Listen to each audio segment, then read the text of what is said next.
ഇപ്പൊ വന്നത് എന്താ വെച്ചാല് വളരെ സന്തോഷത്തിലാണ്. എന്ന് വെച്ചാല് സോഷ്യൽ മീഡിയ ഓപ്പൺ ചെയ്ത് കഴിഞ്ഞാൽ എവിടെ കിടന്ന് ഇങ്ങനെ മോങ്ങുന്ന ശബ്ദങ്ങളെ കേൾക്കാനുള്ളൂ. അപ്പൊ ആരുടെ മോങ്ങലാണ് എന്ന് ചോദിച്ചു കഴിഞ്ഞാല് മക്രി കുഞ്ഞുങ്ങളുടെ മോങ്ങലാണ്. ഇത്രയും മാക്രി കുഞ്ഞുങ്ങൾ കിടന്ന് മോങ്ങി മോങ്ങി മോങ്ങി, മാക്രി കുഞ്ഞുങ്ങൾ മാത്രമല്ല സുഡാപ്പീസും കിടന്ന് മോങ്ങിക്കൊണ്ടിരിക്കുന്നുണ്ട്. അതായത് മാക്രി കുഞ്ഞുങ്ങൾക്ക് എന്ന് പറഞ്ഞാൽ സഹിക്കാൻ പറ്റാത്ത ദണ്ഡധ്യാരം.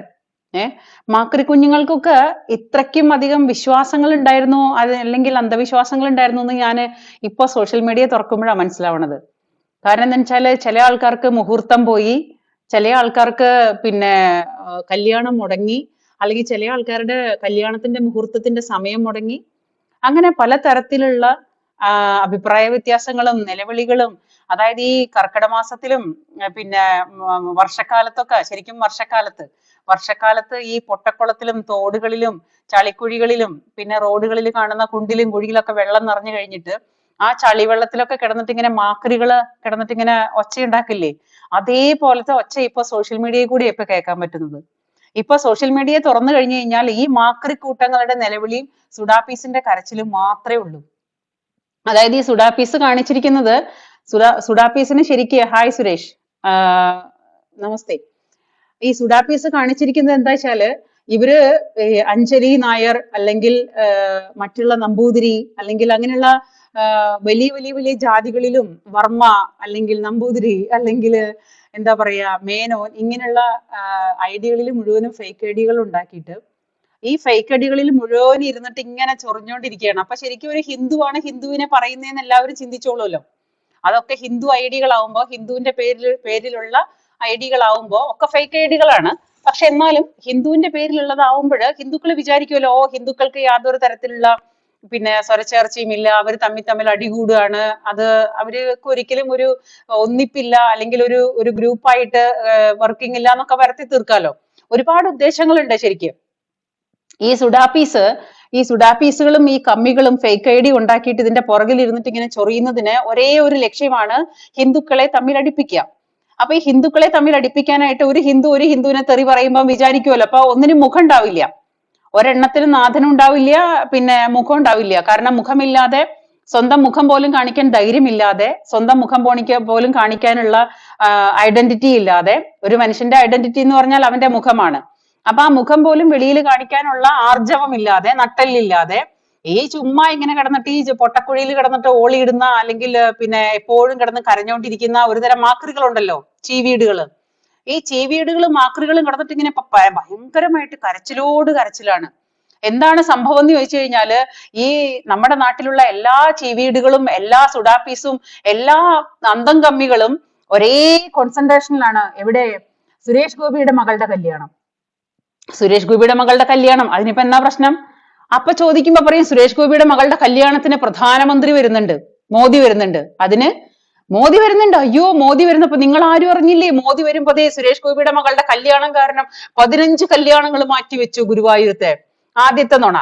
അത് കൈരളി എന്ന് പറയുന്ന ഒരു ഇന്റർനാഷണൽ നുണയുടെ ഹെഡ് ഓഫീസ് ആയിട്ടുള്ള ഒരു ചാനൽ ഉണ്ടല്ലോ, കൈരളി.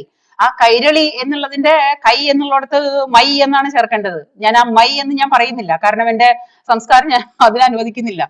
അതുകൊണ്ട് ആ കൈരളി പറയുവാണ് എന്ത്, പിന്നെ പ്രധാനമന്ത്രി വരുന്നത് കൊണ്ട് ഗുരുവായൂരത്തെ കല്യാണങ്ങൾ മുഴുവനും മാറ്റിവെച്ചു. അയ്യോ, കഷ്ടമായില്ലേ? ഇനിയിപ്പോ കല്യാണം ഗുരുവായൂർ ഫിക്സ് ചെയ്ത കുട്ടികളുടെ കല്യാണമൊക്കെ എങ്ങനെ കഴിയും? എല്ലാവരും ഭയങ്കര ടെൻഷനിലാണ്, സുഡാപ്പീസ് ടെൻഷനിലാണ്. കാരണം ഗുരുവായൂർ ബുക്ക് ചെയ്ത കല്യാണങ്ങൾ കഴിഞ്ഞില്ലെങ്കിൽ ഈ കേരള നാട്ടിലെ ഏറ്റവും കൂടുതൽ ദുഃഖിക്കുന്നത് സുഡാപ്പീസ് അല്ലേ? അപ്പൊ ആ സുഡാപ്പികൾക്കും അന്തംകമ്മികൾക്കും ഭയങ്കര സങ്കടം, കരച്ചിലോട് കരച്ചില്. എന്താണ് കരയുന്നതിന്റെ കാരണം? കല്യാണം മാറ്റിവെച്ചു. അതെന്താ കല്യാണം മാറ്റിവെക്കാൻ കാരണം? മോദി വരണ കാരണം. ഓ, കഷ്ടമായി പോയി. അത് കഴിഞ്ഞിട്ട് പിന്നെ ആ നുണ പടച്ചു വിട്ടിട്ട് ആ നുണ പൊട്ടിപ്പാളീസായി 8 നിലയിൽ പൊട്ടി. അപ്പോ അടുത്ത നുണ, അയ്യോ അവിടെ കല്യാണം കഴിക്കാൻ പോകുന്ന ആൾക്കാരുടെ മുഹൂർത്തം മാറ്റിവെച്ചു. മുഹൂർത്തം മാറ്റി? എന്നാ തോന്നിവാസാണ് ഈ കാണിക്കുന്നത്? ഗുരുവായൂർ അമ്പലത്തിൽ കല്യാണം ഫിക്സ് ചെയ്തിരുന്ന കുറെ ആൾക്കാരുടെ മുഹൂർത്തം മാറ്റിവെച്ചു. സുഡാപ്പീസും അന്തംകമ്മികളും ഭയങ്കര കരച്ചിലാണ്. നിങ്ങൾ കേൾക്കുന്നില്ലേ ഗായ്സ്? നിങ്ങൾ കേൾക്കുന്നില്ലേ? മോഹൻദാസ് സാറേ, അനന്തു നായർ പി കെ സാറേ, എന്താ പറയാ രാജേന്ദ്രനാഥ് സാറേ, എല്ലാവരും നിങ്ങൾ കേൾക്കുന്നില്ലേ? ഗുരുവായൂരുള്ള കല്യാണങ്ങൾ മുഴുവനും മുഹൂർത്തം മാറ്റിവെച്ചു. നിങ്ങൾ പ്രതികരിക്കേ, അല്ലെങ്കിൽ നിങ്ങൾ വലിയ വായിൽ കരയേ? മുഹൂർത്തം മാറ്റിവെച്ചു. ഇനി അവരുടെ കല്യാണം കഴിഞ്ഞു കഴിഞ്ഞാൽ അവരുടെ ജീവിതം സേഫ് ആവുമോ? അവർക്ക് ജീവിതത്തിൽ ഒരുപാട് വിഷമങ്ങളും ഒരുപാട് ബുദ്ധിമുട്ടുകളൊക്കെ വരില്ലേ? കാരണം നമ്മൾ ഫിക്സ് ചെയ്ത മുഹൂർത്തത്തിന് കല്യാണം കഴിയണ്ടേ? ഇല്ലെങ്കിൽ അവർക്ക് ജീവിതത്തിൽ ഒരുപാട് ഹാപ്പിനെസ്സുകൾ സംഭവിക്കില്ലേ? അങ്ങനെ പറ്റാവോ? അയ്യോ, അത് ഭയങ്കര കഷ്ടമായല്ലോ. ഓഹോ, അപ്പൊ രണ്ടാമത്തെ നുണയാണ് ഞാനിപ്പോ ഈ പറഞ്ഞത്. രണ്ടാമത്തെ നുണയ്ക്ക് വീണ്ടും ഒരു മറുപടിയെ പറയാനുള്ളൂ. ഗുരുവായൂർ അമ്പലത്തില് കമ്മികളെ, സുഡാപ്പീസെ, ഗുരുവായൂർ അമ്പലത്തിൽ കല്യാണം കഴിക്കാനായിട്ട് മുഹൂർത്തമില്ല. ഭഗവാൻ പറയുന്നതാണ് മുഹൂർത്തം, ഭഗവാൻ തരുന്നതാണ് മുഹൂർത്തം. ഭഗവാന്റെ നടയിൽ മുഹൂർത്തം നോക്കേണ്ട കാര്യമില്ല. എപ്പോ വേണമെങ്കിലും അവിടുന്ന് തന്ന റെസീപ്റ്റ് അനുസരിച്ച് കല്യാണം നിങ്ങൾ ബുക്ക് ചെയ്ത് കഴിഞ്ഞാൽ ആ തന്ന റെസീപ്റ്റ് അനുസരിച്ച് അതിലെ സമയം അനുസരിച്ച് അവിടെ കല്യാണം കഴിക്കാം. മുരളീധരൻ സാറേ, അന്തംകമ്മികളും സുഡാപ്പീസും ഭയങ്കര കരച്ചിലാണ്, നിങ്ങൾ കേൾക്കുന്നില്ലേ? എനിക്ക് അവരുടെ കരച്ചിൽ കണ്ടിട്ട് സഹിക്കാൻ പറ്റിയില്ല. അപ്പൊ അതുകൊണ്ട് ഞാൻ വന്നിട്ടൊരു ലൈവ് ഇട്ട് അവരെ സമാധാനിപ്പിക്കാന്ന് വിചാരിച്ചതാ. മഞ്ജു മോഹൻ കേൾക്കുന്നില്ലേ? കഷ്ടമല്ലേ ഇങ്ങനെയൊക്കെ അന്തംകമ്മികളെ കരയിപ്പിക്കാവോ? അന്തംകമ്മികൾ വന്നാലും പോയാലും നമുക്കൊക്കെ ഒപ്പത്തിനൊപ്പം നിൽക്കുന്ന പാവങ്ങളല്ലേ, അതുങ്ങളെ ഇട്ട് ഇങ്ങനെ കരയിപ്പിക്കാവോ? എല്ലാ അന്തംകമ്മികളുടെയും എല്ലാ സുഡാപ്പീസിന്റെയും കരഞ്ഞ് തൊണ്ട പൊട്ടിയെന്നാ ഞാൻ കേട്ടത്. എന്തിനു വേണ്ടിയിട്ടാ കരയുന്നത്? ഒരു കാലത്ത് പോലും രതീഷ് ഹായ്, ഒരു കാലത്ത് പോലും മുഹൂർത്തമെന്നോ അമ്പലമെന്നോ അല്ലെങ്കിൽ മറ്റുള്ള കാര്യങ്ങളെന്നോ ഓർക്കാതെ, അല്ലെങ്കിൽ അന്ധവിശ്വാസത്തെ അടിമപ്പെട്ട് കിടക്കുന്ന ഈ ഏറ്റവും കൂടുതൽ അന്ധവിശ്വാസം മാത്രം പറയുന്ന ഈ ആൾക്കാർ ഇപ്പൊ വന്നിട്ട് പറയാണ് സുരേഷ് ഗോപിയുടെ മകളുടെ കല്യാണം കാരണം എല്ലാ പെൺകുട്ടികളുടെയും കല്യാണങ്ങൾ മാറ്റിവെക്കുന്നു, കല്യാണങ്ങൾ വേണ്ടാന്ന് വെക്കുന്നു, മുഹൂർത്തങ്ങൾ മാറ്റിവെക്കുന്നു, ആകെ പ്രശ്നമാണെന്നാണ് പറയുന്നത്. അപ്പൊ ഈ വക നുണകൾ ഇങ്ങനെ പടച്ചു വിടുമ്പോ, അന്ധവിശ്വാസത്തിന്റെ വലിയൊരു പാറക്കെട്ടും താങ്ങി നടക്കുമ്പോ ഇവനെ പോലുള്ളവരൊക്കെ, അതിൽ ഹിന്ദുക്കൾ ഉണ്ടാവാം, മറ്റുള്ള ആൾക്കാർ എല്ലാവരും ഉണ്ടാവാം. പക്ഷെ ഈ അന്ധവിശ്വാസത്തിന്റെ ഈ പറയുന്ന കീറാമുട്ടി ചുമന്നുകൊണ്ട് നടക്കുന്ന ഇവനൊക്കെ ഈ ഹിന്ദുവിന്റെ വിശ്വാസങ്ങൾ എന്താണെന്നോ അമ്പലങ്ങളിലെ കാര്യങ്ങളും ഫോർമാലിറ്റീസും എന്താണെന്നോ അറിയാത്തതിന്റെ പേരിൽ പറ്റിപ്പോയ ഒരു അബദ്ധമാണ് എന്ത്? ഗുരുവായൂർ അമ്പലത്തില് മുഹൂർത്തം ഭഗവാന് അവര് പറയുന്നതാണ്. അപ്പൊ ആ നുണയും പൊളിഞ്ഞു പാളീസായി. അപ്പൊ രണ്ട് നുണ പൊളിഞ്ഞു പാളീസായേ. ഒന്ന്, ഡേറ്റ് മാറ്റിവെച്ചു, കല്യാണങ്ങൾ മാറ്റിവെച്ചു. അത് കഴിഞ്ഞിട്ട് ദേവസ്വം ബോർഡ് തന്നെ നേരിട്ട് പ്രഖ്യാപിച്ചു, മോദി വരുന്നത് കാരണം അവിടെ ഒരു തരത്തിലുള്ള കല്യാണങ്ങളും മാറ്റിവെച്ചിട്ടില്ല, എല്ലാം കൃത്യമായിട്ട് തന്നെ നടക്കും, എല്ലാം കൃത്യമായിട്ട് തന്നെ നടക്കും. അപ്പോ ആ നുണയും പൊട്ടിപ്പാളീസായി. എന്തൊരു ദണ്ണദ്വാരമാണോ ഇതൊക്കെ? എന്തൊരു ദണ്ണദ്വാരമാണ്. ഞാൻ ഈ കഴിഞ്ഞ ദിവസങ്ങളിൽ കണ്ടതാണ്, കുറെ ആൾക്കാർ ഇട്ടിരിക്കുന്നു, അതായത് സുരേഷ് ഗോപിയുടെ മകളുടെ കല്യാണം കാരണം അവിടെ കല്യാണം മാറ്റിവെച്ച മറ്റുള്ള പെൺകുട്ടികളുടെ ശാപം കിട്ടും. തൃപ്രയാർ ശ്രീരാമസ്വാമിയെ കാണാൻ വരുന്നുണ്ട്, ഞാൻ കേട്ടായിരുന്നു. തൃപ്രയാറുള്ളവരും അല്ലാത്തവരും എല്ലാവരും ഭയങ്കര ഭാഗ്യവാന്മാരാ. നമ്മൾ ഇവിടെ ഇങ്ങനെ എന്താ പറയാ, പ്രധാനമന്ത്രി വരുന്നത് നോക്കി അന്തം വിട്ട് കുന്തം ഇങ്ങനെ ഇരിക്കാൻ നല്ലണ്ട്, വേറെ നിവർത്തിയൊന്നും ഇല്ല സുരേഷ്. എന്താ ചെയ്യാനാ, നമ്മുടെയൊക്കെ ഒരു യോഗം. അപ്പൊ പറയണതാണ്, ഈ പറയുന്ന അന്തംകമ്മികളും ഈ പറയുന്ന സുഡാപ്പീസും പറഞ്ഞു കൂട്ടുന്ന നുണകൾക്ക് യാതൊരു തരത്തിലുള്ള അറ്റവും ഇല്ല. ഞാനിപ്പോ സോഷ്യൽ മീഡിയയിൽ നോക്കിയപ്പോ കഴിഞ്ഞ ദിവസം നോക്കുമ്പോ ഒരു അലവലാതി പറഞ്ഞിരിക്കുന്ന ഒരു അഞ്ജലി നായർ എന്നാണ് ഐഡിയുടെ പേര്. മുഴുവൻ ഐഡികളും ഫേക്ക് ആണ്. ഈ അഞ്ജലി നായർ എന്ന് പറയുന്ന ഐഡിയില് പറഞ്ഞിരിക്കുന്നതാണ്, സുരേഷ് ഗോപിയുടെ മകൾക്ക് താലി വാഴാൻ പാടില്ല, സുരേഷ് ഗോപിയുടെ മകളുടെ ജീവിതം അങ്ങനെയാവട്ടെ ഇങ്ങനെയാവട്ടെ. ഞാൻ ചോദിക്കുന്നത്, എത്രത്തോളം ഹീനമായ, നമ്മൾ ഈ ഫേക്ക് ഐഡികളിൽ നിന്നൊക്കെ, ഈ ഫേക്ക് ഐഡികളുടെ ഒക്കെ പുറകില് സുഡാപ്പീസ് ആണെന്നുണ്ടെങ്കിൽ നമ്മൾ കാണാതെ പോകുന്ന ഒരു കാര്യമുണ്ട്.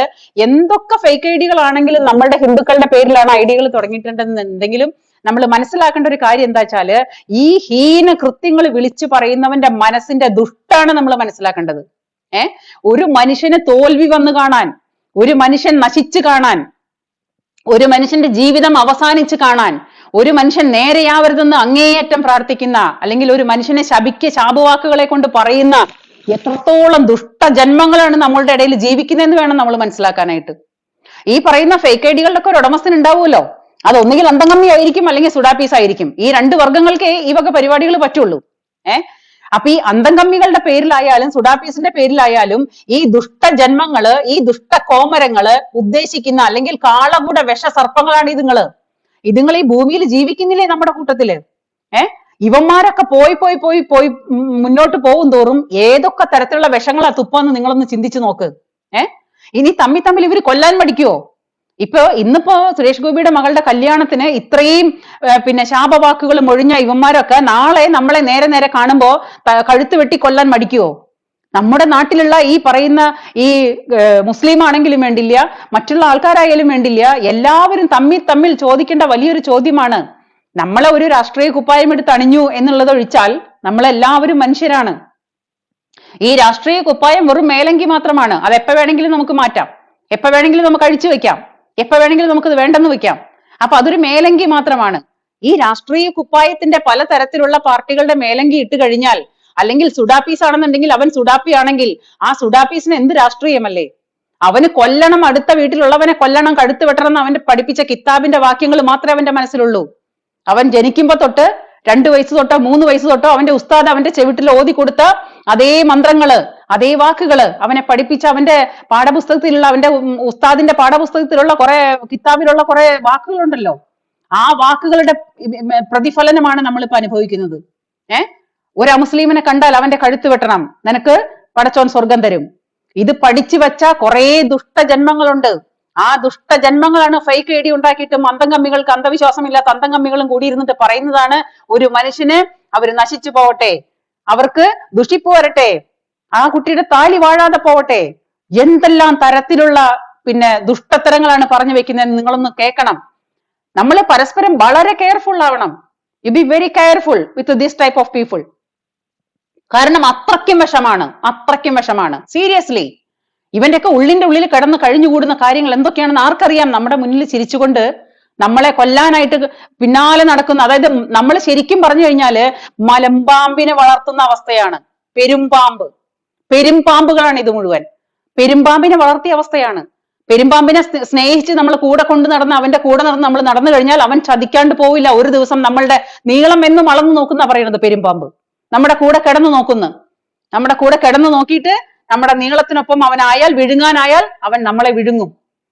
ഇങ്ങനെ നമ്മളെ വിഴുങ്ങാനായിട്ട് വരുന്നതാണ് ഈ പറയുന്ന സുഡാപ്പീസ് നമ്മുടെ നാട്ടിലത്തെ. എന്ത് മതേതരത്വത്തിന്റെ പേരിലായാലും ശരി, നിങ്ങള് ഇവന്മാരെ തിരിച്ചറിയണം. ഇവന്മാരിൽ നിന്ന് നമ്മൾ വിട്ടു നിൽക്കണം. സ്നേഹമൊക്കെ ആവാം, ചിരിക്കാം, സംസാരിക്കാം, അതിലപ്പുറത്തേക്ക് നിങ്ങൾ പോവരുത്. വെരി കെയർഫുൾ ആവണം. കാരണം ഈ ടൈപ്പ് മനുഷ്യര്, നമ്മുടെ സോഷ്യൽ മീഡിയയിൽ കാണുന്ന ഇതേ ടൈപ്പ് ശാപവാക്കുകൾ കൊണ്ട് ചൊരിയുന്ന മനുഷ്യരെ നിങ്ങൾ വളരെ ഒരു 10 അടി ദൂരത്തിലേ നിർത്താൻ പാടുള്ളൂ. ഒരിക്കലും അടുപ്പിക്കരുത്. അത്രയും കാളകൂട വശങ്ങളാണ്. ഒരു കുട്ടിയുടെ കല്യാണം, അത് ആരോ എന്തോ ആവട്ടെ, നുണകൾ പടച്ചു വിട്ടിട്ട് ആ നുണകളുടെ മുകളിൽ കയറി ഇരുന്നിട്ട് പറയാണ് അവരുടെ താലി വാഴാൻ പാടില്ല, അവര് 10 ദിവസം തികച്ച് ജീവിക്കാൻ പാടില്ല, അല്ലെങ്കിൽ അവരുടെ ജീവിതം സക്സസ് ആവാൻ പാടില്ല. എന്തിന്റെ പേരില്? ഈ രാഷ്ട്രീയത്തിന്റെ മേലങ്കി അണിഞ്ഞിട്ട് ആ മേലങ്കിക്കകത്ത് കയറി ഇരുന്നിട്ട് ഇയാൾക്കൊരു രാഷ്ട്രീയം ഉണ്ടാവും, എനിക്കൊരു രാഷ്ട്രീയം ഉണ്ടാവാം. വെറും രാഷ്ട്രീയത്തിന്റെ പേരിലാണ് ഒരു പെൺകുട്ടിയുടെ താലി അറ്റുപോകാൻ വരെ പ്രാർത്ഥിക്കുന്ന ഈ മനസ്സ്, ഈ അലവലാദികളുടെ മനസ്സ്, ഈ സുഡാപ്പീസ് എന്ന് പറയുന്ന വർഗത്തിന്റെ മനസ്സ് നമ്മൾ കാണാതെ പോകരുത്. അത്രയും ദുഷ്ടാണ് അതുങ്ങളുടെ ഉള്ളില്. ഒന്ന് ചിന്തിച്ചു നോക്ക്. ഒരു വ്യക്തിത്വത്തിന്റെ, അല്ലെങ്കിൽ എന്തുമാത്രം കഷ്ടപ്പെട്ടിട്ടും എന്തുമാത്രം പിന്നെ മറ്റുള്ളവർക്ക് വേണ്ടി, പാവങ്ങൾക്ക് വേണ്ടിയിട്ടും പണിയെടുത്തിട്ടും സ്വന്തം ജീവിതം അവനവന്റെ ജീവിതത്തിൽ AC റൂമിൽ ഇരുന്നിട്ട് ജീവിക്കേണ്ട ഒരു മനുഷ്യനാണ് സുരേഷ് ഗോപി. ആ മനുഷ്യൻ പാവങ്ങൾക്ക് വേണ്ടി ഇറങ്ങി നടന്ന്, പാവങ്ങൾക്ക് വേണ്ടി കഷ്ടപ്പെട്ട് പാവങ്ങളെ സഹായിച്ചു കഴിഞ്ഞിട്ട്, സഹായിച്ചിട്ട് അദ്ദേഹം നേടിയ ഒരു സൽപ്പേര്, ആ സൽപ്പേരിന്റെ പേരിൽ അദ്ദേഹത്തിന് കിട്ടിയ എന്തെങ്കിലും പിന്നെ വ്യക്തിപരമായ സ്ഥാനമാനങ്ങളോ, അല്ലെങ്കിൽ മറ്റുള്ളവർക്ക് വേണ്ടിയിട്ട് കൂടുതൽ സേവനം ചെയ്യാനായിട്ട് അദ്ദേഹം നേടിയ പിന്നെ സ്ഥാനമാനങ്ങളോ എന്തോ ആവട്ടെ, അത് അദ്ദേഹത്തിന്റെ കഷ്ടപ്പാട് കൊണ്ട് മാത്രം നേടിയതാണ്. ആ കഷ്ടപ്പാട് കൊണ്ട് നേടി, അദ്ദേഹത്തിന്റെ പ്രവൃത്തി കൊണ്ടും അദ്ദേഹത്തിന് ഇഷ്ടപ്പെട്ടതുകൊണ്ടും അദ്ദേഹത്തിന്റെ മകളുടെ കല്യാണത്തിന് പ്രധാനമന്ത്രി വരുന്നുണ്ടെങ്കിൽ അത് അവരുടെ പേഴ്സണൽ കാര്യമാണ്. അതിനു വേണ്ടിയിട്ട് പടച്ചിടുന്ന കുറെ നാണം കെട്ട നാറിയ ചാനലുകളുണ്ട് നമ്മുടെ നാട്ടില്. ഒന്നിനും കൊള്ളാത്ത, ഭൂമിക്ക് ഭാരമായിട്ടുള്ള സുഡാപ്പീസിനെ ചെരച്ചു കൊടുക്കുന്ന കൈരളി, അതേപോലത്തെ ഒരു മീഡിയ വൺ, ഇതൊക്കെ ചെരയ്ക്കാൻ വേണ്ടി മാത്രം ഇരിക്കുന്നത്. എന്റെ വാക്കുകൾ വളരെ മോശമാണെങ്കിൽ നിങ്ങൾ ക്ഷമിക്കണം എന്നോട്. ഈ കൈരളിക്കും ഈ പറയുന്ന മീഡിയ വണ്ണിനൊക്കെ ഈ വാക്കുകളെ എനിക്ക് ചേരാൻ പറ്റുള്ളൂ. അവരൊരിക്കലും പത്രപ്രവർത്തനത്തിനല്ല ഇരിക്കുന്നത്, ചെരയ്ക്കാൻ വേണ്ടി ഇരിക്കുക, ബാർബർ ഷോപ്പ് തുറന്നിട്ട്. അതാണ് അവർക്ക് ചേരുന്ന ഭാഷ. പറയുന്നതാണ്. ഇതൊരു മുസ്ലിമിന്റെ കല്യാണം ആയിരുന്നെങ്കിൽ ഇപ്പൊ ഇവിടെ പലതരത്തിലുള്ള പിന്നെ മുസ്ലിംസിന്റെയും മറ്റുള്ള ജാതിക്കാരുടെയും ഒക്കെ, മുസ്ലിം ലീഗിന്റെ വലിയ വലിയ നേതാക്കന്മാരുടെ മക്കളുടെ കല്യാണം ഒക്കെ കഴിയാറുണ്ട്. അവരുടെ കല്യാണമായിരുന്നെങ്കിൽ ഈ സംഭവം പറയൂ? ഇവന്മാര് പറയോ? മിണ്ടുവോ? മിണ്ടാൻ ധൈര്യപ്പെടുവോ? മിണ്ടില്ല. ഇതിപ്പോ ഒരു ഹിന്ദുവാണ്, സുരേഷ് ഗോപി ഒരു ഹിന്ദുവാണ്. എങ്ങനെ വേണമെങ്കിൽ വേട്ടയാടാം, എങ്ങനെ വേണമെങ്കിൽ കൊന്നു കൊല വിളിക്കാം. ആ ഒരു മനുഷ്യനെയാണ്, നന്മകൾ മാത്രം ചെയ്തൊരു മനുഷ്യൻ, ഒരാളെയും പറ്റിച്ചിട്ടില്ല, ഒരാളെ വഞ്ചിച്ചിട്ടില്ല, ഒരാളെ നുണ പറഞ്ഞിട്ടില്ല, പെണ്ണ് പിടിക്കാൻ പോയിട്ടില്ല, സ്വന്തം കുടുംബം നോക്കിയിട്ടും നാട്ടുകാരെ നോക്കിയിട്ടും നാട്ടുകാർക്ക് നല്ലത് മാത്രം ചെയ്ത സുരേഷ് ഗോപി എന്ന് പറയുന്ന നല്ല മനുഷ്യന്റെ നേരെയാണ്, അയാളുടെ മകളുടെ നേരെയാണ് ഈ ശാപവാക്കുകള്. എന്തൊരു മനസ്സാണ് കേരള ജനതയില്, സ്പെഷ്യലായിട്ട് ആർക്കും വേണ്ടാത്ത കേരള ജനതയില്, ഈ മലയാളികളുടെ സ്പെഷ്യലില് കുറച്ച് മനുഷ്യര്, എന്താണ് അവരുടെ മാനസികാവസ്ഥ? ഈ മാനസികാവസ്ഥ നമുക്ക് നോക്കി കണ്ടു കഴിഞ്ഞാൽ നമ്മൾ എവിടേക്കാ പോകുന്നതിന്റെ കൃത്യമായ പിക്ചർ നമുക്ക് കിട്ടും. കൃത്യമായ പിക്ചർ. ഈ സുരേഷ് ഗോപി എന്ത് തെറ്റാ ചെയ്തത്? ഈ ശപിക്കുന്നവരും ഈ പറയുന്നവരും ശാപവാക്കുകൾ വിളിച്ചെറിയുന്നവരും ഇതെല്ലാവരും ചിന്തിക്കേണ്ട ഒരു കാര്യമാണ്. സുരേഷ് ഗോപി നിങ്ങൾക്ക് എന്ത് ദ്രോഹമാണ് ചെയ്തത്? ഒരു ദ്രോഹം പറ. അപ്പോ അദ്ദേഹം ഒരു BJP കാരനാണ്, അദ്ദേഹം ഒരു ഹിന്ദുവാണ്. അതാണ് നിങ്ങളെ മുഴുവനും സഹിക്കാൻ പറ്റാത്ത അവസ്ഥയിലേക്ക് നിങ്ങളെ കൊണ്ട് എത്തിക്കുന്നത്. സുരേഷ് ഗോപി സ്പെഷ്യലി ഒരു ഹിന്ദുവാണ്, അതാണ് അയാളുടെ ഏറ്റവും വലിയ തെറ്റ്. പിന്നെ അദ്ദേഹം മറ്റുള്ളവർക്ക് നന്മ ചെയ്യുന്നു, ആ നന്മയും നിങ്ങൾക്ക് സഹിക്കാൻ പറ്റുന്നില്ല, അതാണ് രണ്ടാമത്തെ തെറ്റ്. അപ്പോ ഈ വക കാര്യങ്ങളെല്ലാം ഉൾക്കൊണ്ടുകൊണ്ട് അദ്ദേഹത്തെ ഒരു പാർട്ടി പിന്താങ്ങുന്നു, അല്ലെങ്കിൽ അദ്ദേഹത്തെ പ്രധാനമന്ത്രി പിന്താങ്ങുന്നു എന്ന് പറഞ്ഞാൽ, പ്രധാനമന്ത്രി എന്ന് പറഞ്ഞാൽ നമ്മുടെ രാജ്യത്തിന്റെ പ്രധാനമന്ത്രിയാണ്, അല്ലാണ്ട് എന്റെയോ നിങ്ങളുടെയോ മറ്റുള്ളവരുടെയോ മാത്രമല്ല. നമ്മുടെ ഇന്ത്യ മഹാരാജ്യത്തിന്റെ ഭാരതം ഭരിക്കുന്ന പ്രധാനമന്ത്രിയാണ് നരേന്ദ്രമോദി. ആ നരേന്ദ്രമോദിയെ പാർട്ടി ഭേദമന്യേ, ജാതി ഭേദമന്യേ എല്ലാവരും അദ്ദേഹത്തെ ബഹുമാനിക്കേണ്ടതാണ്, അപ്പോ അംഗീകരിക്കേണ്ടതാണ്. ഏത് പാർട്ടിയിലെ ആളായാലും പ്രധാനമന്ത്രിയാണ് നമ്മുടെ. അത് നമ്മുടെ സംസ്കാരമാണ് വിളിച്ചറിയിക്കുന്നത്. നമ്മൾ അവരെ ബഹുമാനിച്ചില്ലെങ്കിൽ നമ്മുടെ സംസ്കാരമാണ് വിളിച്ചറിയിക്കുന്നത്. അല്ലാണ്ട് നരേന്ദ്രമോദിക്ക് വേറെ പ്രശ്നമൊന്നുമില്ല, ഉണ്ടോ? ഇല്ല. അപ്പൊ ഇവിടെ നന്മ ചെയ്യുന്നവൻ ആരായാലും അവനാണ്, എന്താ പറയാ, അയാളെയാണ് ശരിക്കും ടാർഗറ്റ് ചെയ്യുന്നത്. നല്ലവൻ ആരാണോ, നന്മ ചെയ്യുന്നവർ ആരാണോ അവരാണ്. ഇപ്പൊ ഏറ്റവും വലിയ ചിന്ത അമ്പലം കാര്യങ്ങളിലൊക്കെയാണ്. അന്തംഗമ്മികൾക്ക് ഏറ്റവും കൂടുതൽ ചിന്ത, ഇപ്പൊ ഏറ്റവും കൂടുതൽ അവർ ടെൻഷൻ ആവുന്നത് അമ്പലത്തിന്റെ, ഗുരുവായൂർ അമ്പലത്തിന്റെ കാര്യങ്ങളിലാണ് അവർക്ക് ടെൻഷൻ. അതുപോലെ ഹിന്ദുക്കളുടെ മുഹൂർത്തത്തില് ഭയങ്കര ടെൻഷനാ. ഈ മുഹൂർത്തം എങ്ങാനും മാറിപ്പോയി കഴിഞ്ഞാൽ ജീവിതം പോയില്ലേ. എന്തെല്ലാം തോന്നിവാസങ്ങളാണ് ഇവന്മാര് പറയുന്നത്. ഈ തോന്നിവാസങ്ങൾ നമുക്ക് പറയാം, നമുക്ക് അതൊക്കെ വിട്ടുകളയാം. പക്ഷെ ഈ പറയുന്നവന്റെ മനസ്സിന്റെ മാനസികാവസ്ഥ, ഇവന്റെ മാനസികാവസ്ഥ നമ്മൾ ചിന്തിക്കണം. ഈ പറയുന്നവന്റെ മാനസികാവസ്ഥ ഏത് ടൈപ്പാണ്? അവൻ നാളെ ഈ പറയുന്നവർ നമ്മളെയൊക്കെ കൊല്ലാൻ മടിക്കാത്ത മാനസികാവസ്ഥയല്ലേ? എന്തും ചെയ്യാൻ മടിക്കാത്തവനല്ലേ ഇങ്ങനെയൊക്കെ വിളിച്ചു പറയാൻ പറ്റുള്ളൂ? ഭയം തോന്നുന്നു. മലയാള ജനതയുടെ അല്ലെങ്കിൽ കുറച്ചു പേരുടെ ഇപ്പോഴത്തെ പെരുമാറ്റങ്ങളും സംസാര രീതികളും അവരുടെ പോരുവിളികളും അവരുടെ കൊലയ്ക്ക് കൊടുക്കുന്ന തരത്തിലുള്ള വർത്തമാനങ്ങളും ശാപങ്ങളും മുഴുവനും കാണുമ്പോൾ ഇപ്പൊ ഭയം തോന്നുന്നു, മനസ്സിൽ വല്ലാത്ത ഭയം തോന്നുന്നു. അതെന്റെ മാത്രം പ്രശ്നമാണോ? നിങ്ങൾക്കും തോന്നുന്നില്ലേ? ഇതുപോലെ പറയുന്ന ഇത്രയും നല്ലൊരു മനുഷ്യനെ ഇതുപോലെ പറയാനായിട്ട് പിന്നെ വളഞ്ഞ നാക്ക് നാളെ എന്തിനും മടിക്കില്ലേ? എന്താ നിങ്ങൾക്ക് തോന്നണില്ലേ? ഇല്ലാന്ന് ഉണ്ടോന്നോ? എനിക്ക് ഭയങ്കരമായിട്ട് അത്ഭുതം തോന്നി. ഒരുപാട് ഭയം തോന്നുന്നു സത്യം പറഞ്ഞു കഴിഞ്ഞാൽ. എങ്ങനെ നമ്മുടെ കേരള നാട്ടിൽ നമ്മൾ മനസ്സുറപ്പിച്ച് ജീവിക്കും? ഈ കണ്ട കാലം പിന്നെ കാസർഗോഡ് നിന്നും അവസാനം തിരുവനന്തപുരം വരെ ഒരു നവകേരള യാത്ര പോയി. ഈ നവകേരള യാത്രയില് റോട്ടിൽ കൂടെ പോയ പട്ടിക്ക് പോലും സമാധാനം കൊടുത്തിട്ടില്ല. പട്ടി പോലും ആ വഴിക്ക് പോയിട്ടില്ല, കാരണം പേടിച്ചിട്ട്. അതുപോലത്തെ ഒരു നവകേരള യാത്ര കഴിഞ്ഞു. കുറെ എടുക്കാൻ പറ്റാത്ത കുറെ മങ്ങലി പോലത്തെ കുറെ എണ്ണങ്ങള് മന്ത്രിമാരുടെ രൂപത്തില് മങ്ങലിയിലിട്ട് അടച്ചു വെച്ചാലും വാല് മുളയ്ക്കുന്ന ടൈപ്പുള്ള കുറെ മങ്ങലിയിലിട്ട് അടച്ചു വെക്കാൻ പറ്റുന്ന കുറെ പിന്നെ സംഭവങ്ങള് ഈ കുറെ തിന്ന് എന്താ പറയാ, കഴുത്ത് വെട്ടി കഴിഞ്ഞാൽ 100 കിലോ മാങ്ങ ഉപ്പിലിടാം. അതുപോലത്തെ മങ്ങലികൾ കുറെ എല്ലാ പിന്നെ ജില്ലകളിലും കയറി ഇറങ്ങി തിന്നു അപ്പിയിട്ടു എന്നുള്ളതല്ലാതെ ഈ നവകേരള യാത്ര കൊണ്ട് യാതൊന്നും ഉണ്ടായില്ല. പിന്നെ സ്പെഷ്യലി ഉണ്ടായ ഒരു സംഭവം എന്ന് പറഞ്ഞാൽ ഈ നവകേരള യാത്ര റോട്ടിൽ കൂടെ പോകുമ്പോൾ ഒരു മനുഷ്യൻ തുമ്മാൻ പാടില്ല, ഒരു മനുഷ്യൻ ചിരിക്കാൻ പാടില്ല, ഒരു മനുഷ്യൻ അപ്പിയിടാൻ പാടില്ല, ഒരു മനുഷ്യൻ ഗ്യാസ് കത്തിക്കാൻ പാടില്ല, ഒരു മനുഷ്യൻ തുണി ഉടുക്കാൻ പാടില്ല. ഇനി സ്പെഷ്യലി തുണി ഉടുത്താൽ കറുത്ത തുണി തീരെ ഉടുക്കാൻ പാടില്ല. അതായിരുന്നു. എത്ര സ്കൂളുകളുടെ മതിലുകളാ പൊളിച്ചത്.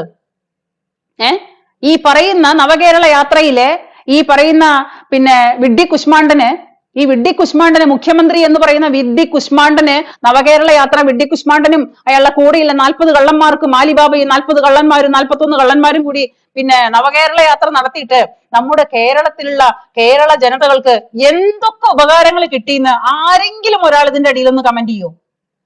മുഖ്യമന്ത്രിയുടെ നവകേരള യാത്ര കൊണ്ട് ഞങ്ങൾക്ക് ഇന്ന ഉപകാരം കിട്ടി, മുഖ്യമന്ത്രിയുടെ നവകേരള യാത്ര കൊണ്ട് ഞങ്ങൾക്ക് ഇന്ന കാര്യം സാധിച്ചു കിട്ടി, മുഖ്യമന്ത്രിയുടെ നവകേരള യാത്ര നടത്തിയിട്ട് ഞങ്ങൾക്ക് ഇത്ര ലക്ഷം രൂപ തന്നു, അല്ലെങ്കിൽ ഞങ്ങളുടെ പെൻഷൻ പ്രശ്നങ്ങൾ മാറി, അല്ലെങ്കിൽ KSRTCയുടെ പ്രശ്നങ്ങൾ മാറി, അല്ലെങ്കിൽ നാട്ടിൽ നടക്കുന്ന മറ്റുള്ള ഇതൊന്നും വേണ്ട, കറണ്ട് ചാർജ്, നമ്മളുടെ കറണ്ട് ചാർജ് കേട്ട് കഴിഞ്ഞാൽ തല കറങ്ങി വീഴും. ഒരു മാസത്തെ കറണ്ട് ചാർജിൽ മുഖ്യമന്ത്രി ഇളവ് തന്നു. അങ്ങനെ ഈ നവകേരള യാത്ര കൊണ്ട് എന്താണ്, അല്ലെങ്കിൽ ഈ കേരള രാജ്യത്ത് പാവപ്പെട്ട ഒരു മനുഷ്യന് ചികിത്സിക്കാനായിട്ട് കുറച്ച് ഫണ്ട് കൊടുത്തു, എന്തെങ്കിലും നിങ്ങൾ കേട്ടായിരുന്നോ? ഉണ്ടെങ്കിൽ നിങ്ങൾ എന്നോട് പറ, ഞാൻ നിങ്ങൾ പറയുന്ന പണിയെടുക്കാൻ തയ്യാറാ. അപ്പൊ ഈ നവകേരള യാത്ര നടത്തിയിട്ട് വീടുകളിൽ ഗ്യാസ് കത്തിക്കാൻ പാടില്ല, കറുത്ത ഉടുപ്പിടാൻ പാടില്ല, കറുത്ത ഉടുപ്പിട്ടൊരു വഴി പോലും ഒരാൾ പോകാൻ പാടില്ല. ഇനി അഥവാ വല്ല കറുത്ത പിന്നെ കളറുള്ള വല്ല പട്ടികളുണ്ടെങ്കിൽ ആന വരെ വെളുത്ത പെയിന്റ് അടിച്ചിട്ടാണ് നടന്നിരുന്നത്. ആനയുടെ ജന്മനാൾ കറുപ്പ് കളറാണ്, അതുവരെ വെളുത്ത പെയിന്റ് അടിച്ചിട്ടാണ് നടന്നിരുന്നത്. അത്രയും വൃത്തികെട്ട, അത്രയും വിഡ്ഢി കുഷ്മാണ്ഡങ്ങളുടെ ഒരു ഘോഷയാത്ര കഴിഞ്ഞിട്ട് ഈ ഘോഷയാത്രയ്ക്ക് പറ്റിയിട്ടുള്ള എത്ര മതിലുകളാ പൊളിച്ചത്, എത്ര സ്കൂൾ കുട്ടികളാ മൊത്തം പൊരി വെയിൽ കൊണ്ടിട്ട് ഈ പറയുന്ന പിന്നെ മണ്ണുണ്ണിക്ക് പിന്നെ ഹായ് പറയാനായിട്ട് നിർത്തിയിരുന്നത് വഴിയോരത്ത്. ഏതെങ്കിലും ആൾക്കാർ ചോദ്യം ചെയ്തോ? ഏതെങ്കിലും ആൾക്കാർ എന്തെങ്കിലും പറഞ്ഞതായിട്ട് കേട്ടോ? ഇത് നരേന്ദ്രമോദി ചെയ്തെന്നുണ്ടെങ്കിലോ, ഇത് സുരേഷ് ഗോപി ചെയ്തെന്നുണ്ടെങ്കിലോ? ഒന്ന് ആലോചിച്ച് നോക്ക്. അപ്പോ അമ്മാവനായാൽ അടുപ്പിലും സാധിക്കാം അല്ലേ? അനന്തരവന് പറമ്പിൽ പോലും ആയിക്കൂടാ. അമ്മാവന് അടുപ്പിലും അല്ലേ, അങ്ങനെയല്ലേ പറയാ സാധാരണ ഒരു പഴമൊഴി. അപ്പൊ അമ്മാവൻ പോയി പിന്നാലെ അനന്തരവന് മുട്ടി, അനന്തരവന് പറമ്പിൽ പോലും ഇരുന്നൂടാ. ഇതെന്തോന്ന് ഭരണമാണിത്? ഒരു ഭരണകർത്താക്കൾ കാണിച്ച തോന്നിവാസങ്ങളാണ് ഞാൻ ഈ പറയുന്നത്. ഒരു മനുഷ്യർ അവര് ഇതിൽ കൂടെ യാത്ര ചെയ്തു പോകുമ്പോ അവര് സുഖിക്കാനായിട്ട് അവരൊരു എന്താ പറയാ ഒരു ട്രിപ്പ് അറേഞ്ച് ചെയ്തു. ആ എല്ലാ ജില്ലകളിലെ ഭക്ഷണങ്ങളും ആസ്വദിച്ച് അവരൊരു ട്രിപ്പ് അറേഞ്ച് ചെയ്തു. അവരങ്ങ് പോയി. അവര് പോകുമ്പോ മര്യാദയ്ക്ക് പൊക്കൂടെ? നാട്ടിലെ ജനങ്ങൾക്ക് കിടക്കപ്പുറത്തി ഉണ്ടായിട്ടില്ല. കുറെ കൊങ്ങികൾക്ക് കുറെ അടി കിട്ടി, കണ്ണു തെറിച്ച് പോയി, ചിലതിനെ ചെടിച്ചട്ടിക്ക് അടിക്കലും ഹെൽമെറ്റ് വെച്ച് അടിക്കലും, അങ്ങനെ അടി. അത് രക്ഷാപ്രവർത്തനമാണത്രേ. പിണറായി സ്റ്റൈലിലുള്ള രക്ഷാപ്രവർത്തനമാണ്. ഹെൽമെറ്റ് വെച്ച് അടിക്കും, മുന്നിൽ കണ്ടു കഴിഞ്ഞാൽ ഹെൽമെറ്റിന് വെച്ച് അടിക്കും, കണ്ണ് കുത്തി പൊട്ടിക്കും, പിന്നെ പറ്റിയില്ലെങ്കിൽ കഴുത്ത് വെട്ടിക്കളയും. അതെന്താണെന്നറിയോ? സൂര്യനാണ്. 1000 സൂര്യചന്ദ്രന്മാർ ഉദിച്ചു വരുന്നതാണ് എന്ത്? ഈ വിഡ്ഢി കുഷ്മാണ്ഡം പിണറായി വിജയൻ. 1000 സൂര്യചന്ദ്രന്മാർ ഉദിച്ചു വരുന്ന വിഡ്ഢി കുഷ്മാണ്ഡൻ പിന്നെ പരനാറി വിജയൻ വരുമ്പോ മുന്നിലേക്ക് ആരെങ്കിലും വന്നു കഴിഞ്ഞാല് അവന്റെ കഴുത്ത് വെട്ടും. കാരണം അത് രക്ഷാപ്രവർത്തനമാണ്. കാരണം സൂര്യന്റെ അടുത്തേക്ക് അടുത്ത് കഴിഞ്ഞു കഴിഞ്ഞാൽ കരിഞ്ഞു പോവില്ലേ? എന്തായി പറയണ? ജനങ്ങൾക്ക്, മലയാളികൾക്ക് ഒരു വിവരമില്ലാന്നേ, ഒരു ബോധമില്ല. മുഖ്യമന്ത്രി അല്ലേ വരണേന്ന് വിചാരിച്ചിട്ട് എല്ലാവരും കൂടെ ഓടിക്കൂടുക. ഏതിന്റെ അടുത്തേക്കാ ഓടിക്കൂടുന്നത്? സൂര്യനല്ലേ വരുന്നത്. ആ സൂര്യനെ വെച്ചിരിക്കുന്നത് എങ്ങനെയാ? വലിയൊരു ബസ് ഉണ്ടാക്കിയിട്ട്, കോടികൾ ചെലവാക്കിയിട്ട് ഒരു ബസ് ഉണ്ടാക്കിയിട്ട് ആ ബസ്സിനകത്താണ് വച്ചിരിക്കുന്നത്. കാരണം ആ സൂര്യകിരണ രശ്മികൾ വന്ന് അടിച്ച് ജനങ്ങൾ ബോധം കെട്ട് വീഴാതിരിക്കാൻ വേണ്ടിയിട്ട്. അപ്പൊ ആ ബസ്സിനകത്താണ് ഈ സാധനത്തിനെ സ്ഥാപിച്ചിരുന്നത്. അങ്ങനെ ആ സ്ഥാനത്തിനെ സ്ഥാപിച്ചിട്ട് മുഖ്യമന്ത്രി അല്ലേന്ന് കരുതിയിട്ട് ആരും അതിനൊക്കെ പാസ് ചെയ്തു. ആ പാസ് ചെയ്തപ്പോഴ് ആ സൂര്യകിരണങ്ങൾ തട്ടാതിരിക്കാനായിട്ട് മൊത്തം മനുഷ്യരെ ചാടി വീണ് അടിച്ച് ഒരു വഴിക്കാക്കി, കഴുത്ത് വെട്ടി, ഹെൽമെറ്റ് കൊണ്ട് അടിച്ച്, കണ്ണ് കുത്തി പൊട്ടിച്ച് അവന്റെ പണ്ടാരടക്കി വിട്ടു. അത് അവർക്ക് കാരണം അറിയുന്നുണ്ടായിരുന്നില്ല. ഇപ്പോഴാണ് അതിന്റെ കാരണം മനസ്സിലാക്കിയത്. എന്ത്? സൂര്യനായിരുന്നു. സൂര്യൻ. എല്ലാവരും പറയുന്നത് പിണറായി വിജയൻ എന്ന് പറഞ്ഞിട്ട് തുടങ്ങുമ്പോ എനിക്ക് എന്തോ പരനാറി വിജയൻ എന്ന് എനിക്ക് വരുള്ളൂ. അതെന്താന്നറിയില്ല. എനിക്ക് എപ്പോഴും അതെ ഇയാളെ പിണറായി വിജയൻ എന്ന് പറയാനേ തോന്നാറില്ല, പരനാറി വിജയൻ എന്ന് എനിക്ക് വരുള്ളൂ. ആ പാട്ടിന്റെ ഫസ്റ്റിലേ അങ്ങനെയാണ്, അങ്ങനെ വരാറുള്ളൂ. അപ്പൊ ആ പാട്ടിലെ സൂര്യചന്ദ്രനെ 1000 സൂര്യചന്ദ്രന്മാരുദിച്ച പ്രഭയാണ് ഈ വരുന്നത്. മുഖത്ത് നോക്കിക്കഴിഞ്ഞാൽ പട്ടി വെള്ളം കുടിക്കില്ല. ഇയാള് കണ്ണാടി നോക്കാറില്ലേ? അതോ ഇവനെ വാഴ്ത്തി പാടുന്ന കുറെ അലവലാദികൾ കണ്ണാടി നോക്കാറില്ലേ? ഇയാളുടെ മോന്ത കണ്ടിട്ട് എങ്ങനെയാണ് ഇങ്ങനെയൊക്കെ പറയാൻ തോന്നുന്നത്? ഒരു മനുഷ്യൻ ഇയാളുടെ മോന്ത വഴിയിൽ എങ്ങാനും വല്ല ഫ്ലക്സ് കണ്ടു കഴിഞ്ഞാല്, മനുഷ്യൻ പുറത്തേക്ക് ഇറങ്ങിയിട്ട്, വീട്ടിൽ നിന്ന് പുറത്തേക്ക് ഇറങ്ങിയിട്ട് ഇയാളുടെ ഫ്ലക്സ് എങ്ങാനും വഴിയിൽ കണ്ടു കഴിഞ്ഞാൽ അത് കാറി തുപ്പാനാണ് തോന്നാറ്. കാരണം അതുപോലത്തെ മോന്തയാണെന്നേ. ഞാൻ വെറുതെ ഒരാളെ മറ്റുള്ളതൊന്നും പറയുന്നതല്ല. അത്രയും ലക്ഷണം കെട്ട മുഖ. ഒരു മുഖലക്ഷണം പറയില്ലേ? ഇപ്പൊ നമ്മള് ഈ ഹിന്ദുസിന്റെ ഇടയിൽ ഒരു ചെറിയ അന്ധവിശ്വാസങ്ങളൊക്കെ ഉണ്ട്. കാരണം വിധവകളെ നമ്മൾ ശവനം കാണാൻ പാടില്ല, അല്ലെങ്കിൽ മറ്റുള്ള അങ്ങനെ ചില ശവനങ്ങൾ പറയാറുണ്ട്. അപ്പൊ ആ പറയുന്ന കൂട്ടത്തില് ഈ മനുഷ്യന്റെ മോന്ത കണ്ടു കഴിഞ്ഞാല്, അതാ നോക്കിക്കഴിഞ്ഞാൽ അതോടുകൂടി നമ്മൾ അസ്തുവാകും. അതുപോലത്തെ ഒരു മോന്തയാ. ആ മോന്തയും വെച്ചോണ്ടാണ് പറയുന്നത് എന്ത് 1000 സൂര്യചന്ദ്രന്മാരുടെ സൂര്യതാപമേറ്റ ആൾക്കാർ കുഴഞ്ഞു വീഴും, സൂര്യതാപം ഏൽക്കാതിരിക്കാനാണ് ഈ മനുഷ്യരെ മുഴുവനും തല്ലിക്കൊന്ന് അടിച്ചൊരു ഭാഗത്ത് ഒതുക്കിയെന്ന് പറഞ്ഞു കഴിഞ്ഞാല് എന്താണ് ഞാൻ ഇതിന്ന് പറയുക? അപ്പൊ ഈ അന്തം കമ്മികൾ എന്ന് പറയുന്നതിന്റെ അടിവരയിട്ട് പറയുന്നതാണ് ഈ ഒന്നുകിൽ ഇയാളെ പേടിച്ചിട്ട് അല്ലെങ്കിൽ ഇയാൾ വല്ല കാശ് കൊടുത്ത് തോക്ക് ചൂണ്ടിട്ട് എഴുതിച്ചതായിരിക്കും. മലയാളി നാട്ടിലുള്ള അന്തം കമ്മികളാണെങ്കിലും വേണ്ടടോ ഒരു പരിധി. അപ്പൊ ഈ അന്തം കമ്മികൾക്ക് പൈസ അങ്ങോട്ട് കൊടുത്തിട്ട് കഴുത്തിൽ തോക്ക് ചൂണ്ടിട്ട് എഴുതിയില്ലെങ്കിൽ, എന്നെ കുറിച്ച് കവിത എഴുതിയില്ലെങ്കിൽ, എന്നെ കുറിച്ച് സുഖിപ്പിച്ച് എഴുതിയില്ലെങ്കിൽ നിന്നെ ഇപ്പൊ ഞാൻ ഷൂട്ട് ചെയ്യും എന്ന് പറഞ്ഞിട്ട് ഏതോ ഒരുത്തന്റെ കഴുത്തിൽ തോക്കും വെച്ചോണ്ട് എഴുതിപ്പിച്ച കവിതയാവാനേ സാധ്യതയുള്ളൂ, അല്ലാണ്ട് ഒരു വഴി ഞാൻ കാണുന്നില്ല. പിന്നെ അതിൽ ഏറ്റവും ഇഷ്ടപ്പെട്ട വേറൊരു വരിയുണ്ട്, അത് സമ്മതിക്കാതിരിക്കാൻ വയ്യ. അതായത് ശവം കൊത്തി വലിക്കുന്ന കഴുകനായിട്ട്, അതായത് മേലെ പറക്കുന്ന കഴുകൻ. ആ മനുഷ്യൻ ചിലപ്പം പരുന്തായിട്ടാവും എഴുതാൻ വിചാരിച്ചത്.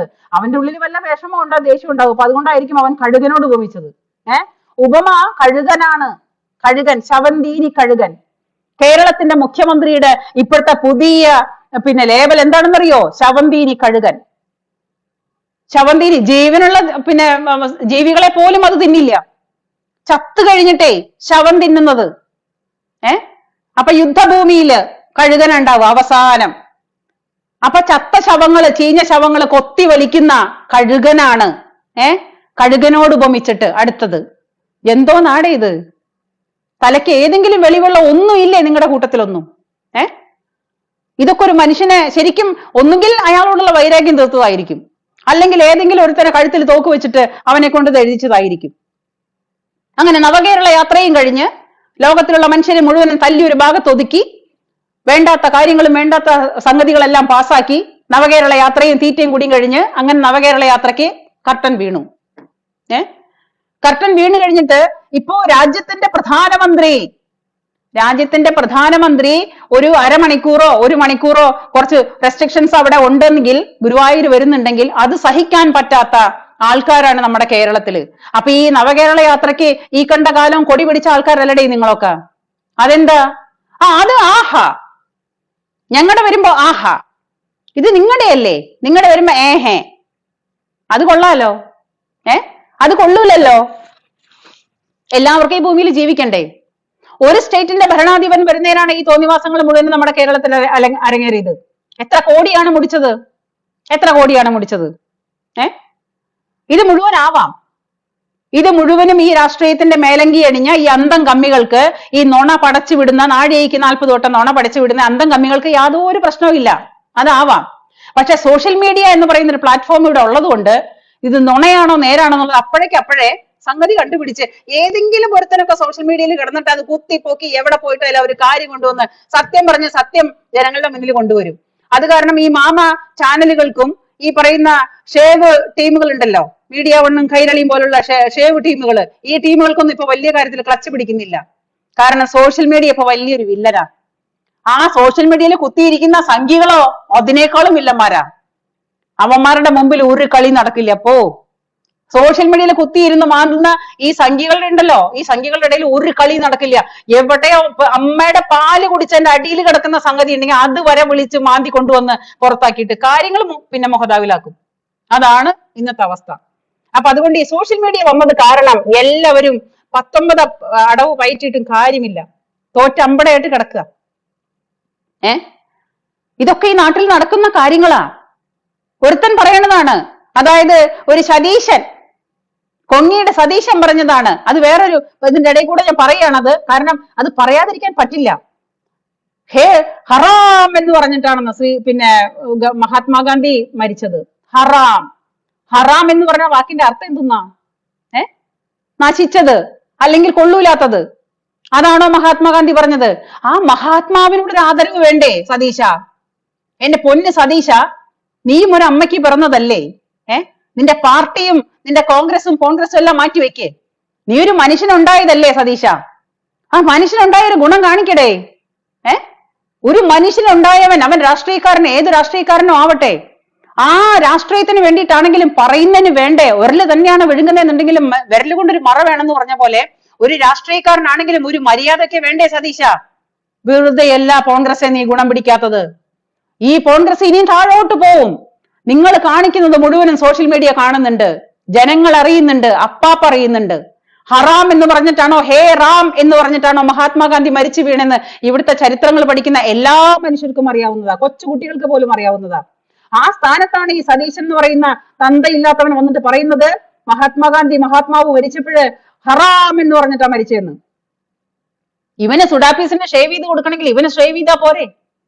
ഇവനിങ്ങനെ ദിവസം ഇങ്ങനെ പുതിയ പുതിയ ഓരോരോ സംഗതികൾ അടിച്ചിറക്കുന്നത് എന്തിനാ? ഇവനെ സത്യമായിട്ടും ഈ സതീശൻ എന്ന് പറയുന്ന നാറിയെ വഴിയിൽ എവിടെ കണ്ടാലും വെറുതെ വിടരുത്. അത്രയും വൃത്തികേടാണ് അവൻ പറഞ്ഞു നടക്കുന്നത്. ഇത്രയും നമ്മുടെ രാജ്യത്തിന്റെ രാഷ്ട്ര പിതാവായ മഹാത്മാഗാന്ധി മരിക്കാൻ സമയത്ത് ഹറാം എന്ന് പറഞ്ഞിട്ടാ മരിച്ചെന്ന്. ആ വാക്കുകൾ ഒന്ന് ആലോചിച്ച് നോക്ക്. പറയുന്നതിനൊക്കെ ഒരു ലജ്ജയില്ലേ മനുഷ്യന്? ഒരു പരിധിയില്ലേ? ഹറാം എന്ന് പറഞ്ഞിട്ടാണ് നമ്മുടെ മഹാത്മാവ് മരിച്ചത്. എനിക്ക് പിന്നെ അത്ഭുതം തോന്നുക. ഒരു ദിവസം ഇയാള്, ഞാൻ പറഞ്ഞു കഴിഞ്ഞാൽ കുറച്ച് ഓവറാവും, അതുകൊണ്ട് ഞാൻ പറയുന്നില്ല അതിനെക്കുറിച്ച്. ഏറ്റവും കൂടുതൽ സുഡാപ്പീസിനെ ഷേവ് ചെയ്ത് കൊടുക്കലാണ് പണി. സുഡാപ്പീസിനെ ഷേവ് ചെയ്ത് കുളിപ്പിച്ച് കുട്ടി ഇല്ലാണ്ടാവും എന്നല്ലാണ്ട് സുഡാപ്പീസും ഇല്ലാണ്ടാവും, ഈ കോൺഗ്രസും ഇല്ലാണ്ടാവും, ഈ കോൺഗ്രസും ഇല്ലാണ്ടാവും. എന്ന് മുതലാണോ കോൺഗ്രസ് സുഡാപ്പീസിന് അല്ലെങ്കിൽ ഇതിങ്ങളെ ഷേവ് ചെയ്യാൻ തുടങ്ങിയത്, അന്ന് മുതല് അധപതനമാണ്, നാശമാണ്, അങ്ങേയറ്റത്തെ നാശം. കാരണം മറ്റുള്ളവർ കാണുന്നുണ്ട്. നീ കാണിക്കുന്നതും പറയുന്നതൊക്കെ മറ്റുള്ളവർക്ക് കണ്ണുണ്ടല്ലോ കാണാനായിട്ട്, എല്ലാവരും കാണുന്നുണ്ട്. ഈ കോൺഗ്രസ് എന്ന് പറയുന്ന പാർട്ടിയിലെ കുറെ നല്ല മാന്യ അദ്ദേഹങ്ങളുണ്ട്, നല്ല മനുഷ്യര്. അതേപോലുള്ള മനുഷ്യർക്ക് ഈ ഉമ്മൻചാണ്ടി പോലുള്ള കുറച്ച് നല്ല വ്യക്തിത്വങ്ങളൊക്കെ ഉണ്ട് അതിനകത്ത്. അത് മുഴുവനും നശിച്ചു പോവും. ഈ സതീശൻ എന്ന് പറയുന്ന ഈ നാറിയുടെ ഈ ജൽപ്പനങ്ങൾ കേട്ടിട്ട് ഈ കോൺഗ്രസ് പാർട്ടി തന്നെ മുടിഞ്ഞ് പണ്ടാറടങ്ങി പോവും, ഉറപ്പാ. അവിടേക്കാണ് ഈ കോൺഗ്രസിന്റെ പോക്ക്.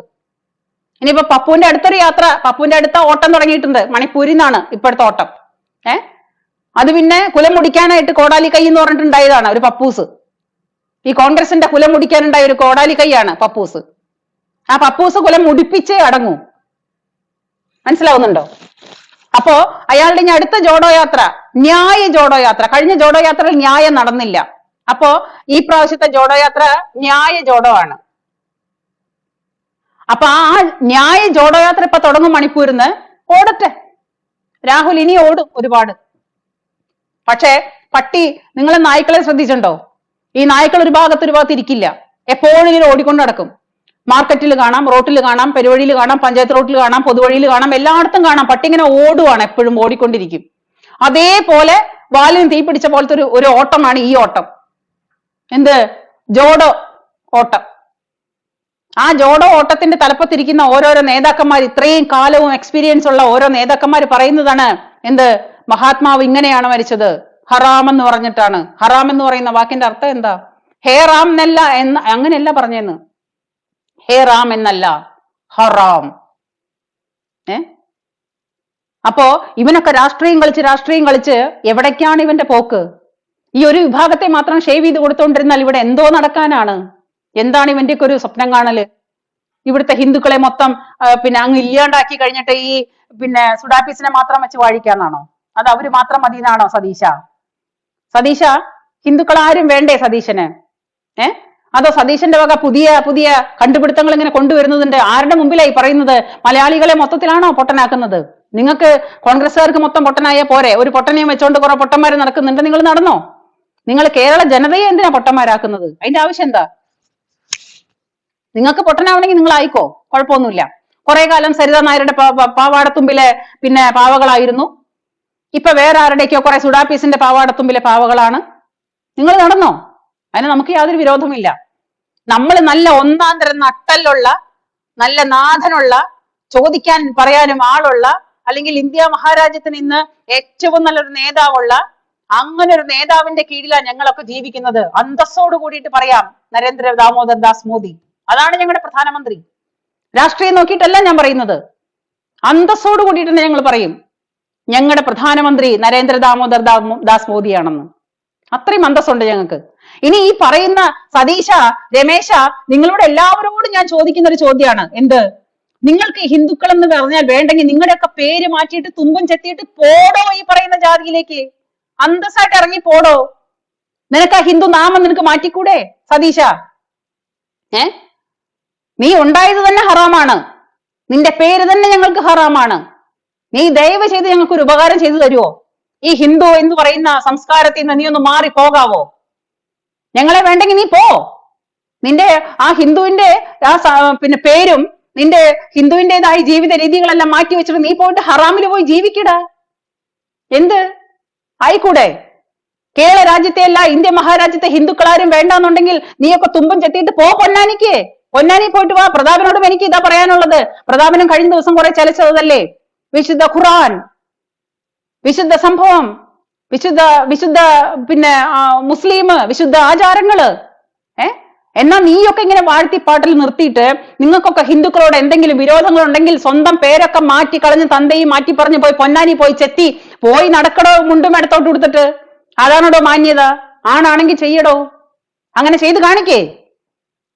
അല്ലാണ്ട് ഈ അവരവര് തിന്നുന്ന അവരവര് കഴിക്കുന്ന പാത്രത്തിൽ തന്നെ അപ്പി ഇട്ട് വെച്ചുകൊണ്ടിരുന്നിട്ട് ഈ ജാതി പ്രവർത്തികൾ ചെയ്യല്ലേ. അത് വളരെ മോശ. അത് തന്തയ്ക്ക് പിറക്കായിക എന്നാ പറയാ അതിന്. ഇതൊക്കെ ഞങ്ങൾ കാണുന്നുണ്ട്. രാഷ്ട്രീയമൊക്കെ നമുക്ക് എല്ലാവർക്കും ഉണ്ടാവും. വോട്ട് ചെയ്യുന്ന സമയത്ത് മാത്രമാണ് മനുഷ്യന്റെ മനസ്സിൽ രാഷ്ട്രീയം വരുന്നുള്ളൂ. ഇലക്ഷന് വോട്ട് ചെയ്യാൻ പോകുമ്പോ ഞാൻ എന്റെ രാഷ്ട്രീയത്തിൽ കുത്തും, നിങ്ങൾ നിങ്ങളുടെ രാഷ്ട്രീയത്തിൽ കുത്തും, അങ്ങനെ വരാൻ പാടുള്ളൂ. അല്ലാണ്ട് ഒരു രാജ്യം മുഴുവനും 365 ദിവസം രാഷ്ട്രീയം പറഞ്ഞുകൊണ്ട് പോരി വിളിച്ചുകൊണ്ട് നടന്നാൽ ഈ രാജ്യം എവിടെ എത്തും? എവിടെ എത്തും? നന്മയുള്ളവൻ ജയിക്കട്ടെ. ഏത് രാഷ്ട്രീയത്തിലായാലും നന്മയുള്ളവൻ ജയിക്കട്ടെ.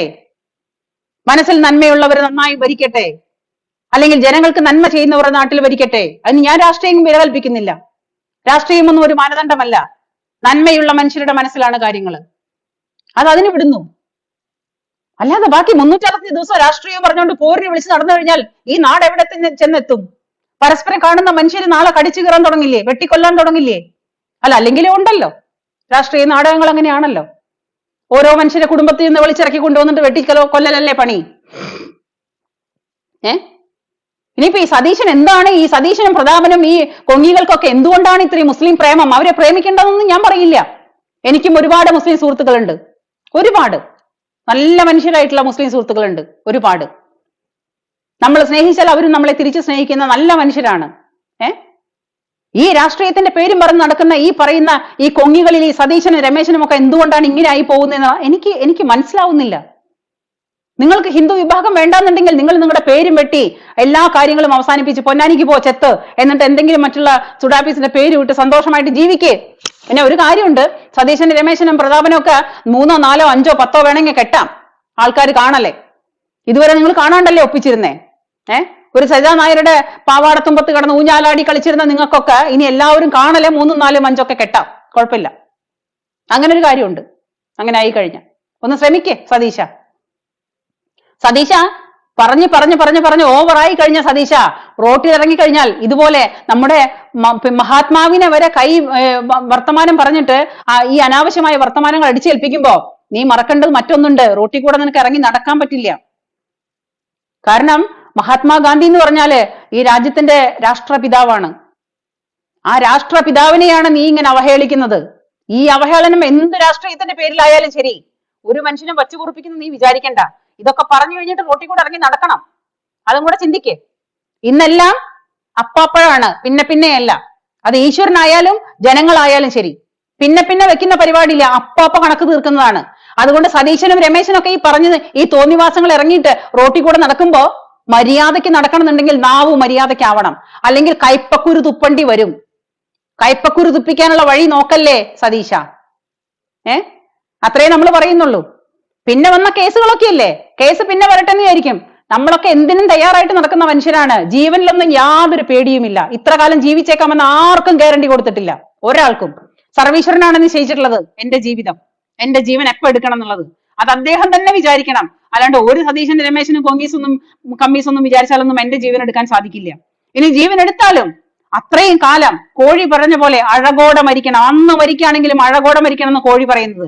ഇത് അന്ന് മരിക്കുകയാണെങ്കിലും ഉശിരോടെ അന്തസ്സോടുകൂടി തന്നെ ചാവണം. ഈ ഭൂമിക്ക് വേണ്ടി ജീവിച്ചു മരിച്ചു എന്നുള്ളതിന് ഒരു തരത്തിലുള്ള ഒരു സാറ്റിസ്ഫാക്ഷൻ ഉണ്ടാവുമല്ലോ നമുക്ക്. അല്ലാണ്ട് ചീഞ്ഞു കിടന്നിട്ട് ഇങ്ങനെ പച്ചച്ചാണത്തിന് തീ പിടിച്ച പോലെ കിടന്നിട്ട് വലിയ കാര്യമൊന്നുമില്ല. ഒരു ദിവസം മാന്യമായിട്ട് ജീവിച്ചു തന്നെ അവസാനിക്കണം. അങ്ങനെ ചിന്തിക്കുന്ന ആളാ ഞാൻ.